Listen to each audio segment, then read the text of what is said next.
ਇਹ ਰਕਬਾ ਜਨਾਬ 34 ਕਨਾਲ। ਇਹ ਫੇਸ 8 ਇਹ ਫੇਸ 8 ਦੇ ਨਾਲ ਸਾਰੀਆਂ ਬਿਲਡਿੰਗਾਂ ਨੇ। ਇਹ ਬਾਉਂਡਰੀ ਕੀਤੀ ਜੀ।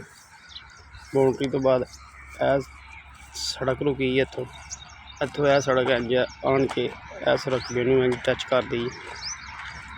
ਉਹ ਪਰਲੀ ਸਾਈਡ 'ਤੇ ਵੀ ਰਸਤਾ ਹੈਗਾ ਵਾ, ਸੜਕ ਹੈਗੀ ਹੈ।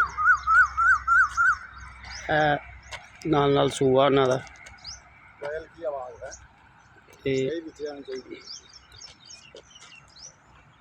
ਇਹ ਨਾਲ ਸੂਆ ਚੱਲ ਰਿਹਾ। ਸੂਏ ਦੇ ਨਾਲ ਜੋ ਹੈ ਨਾ ਸਾਹਮਣੇ ਰਕਬਾ ਇੱਧਰ ਹੈ। ਫੇਸ 8 ਸਾਰਾ ਮੁਕੰਮਲ ਹੋਇਆ ਪਿਆ ਜੀ। ਇਹ ਰਕਬਾ ਜੀ ਔਰ ਇਹ ਸੜਕ ਜਿਹੜੀ ਫੇਸ 8 ਦੀ ਇੱਥੇ ਐਂਡ ਹੋਇਆ। ਉਸ ਤੋਂ ਅੱਗੇ ਰਕਬਾ ਸ਼ੁਰੂ ਹੁੰਦਾ ਬਾਉਂਡਰੀ ਵਾਲ ਦੇ ਅੰਦਰ ਸਾਰਾ।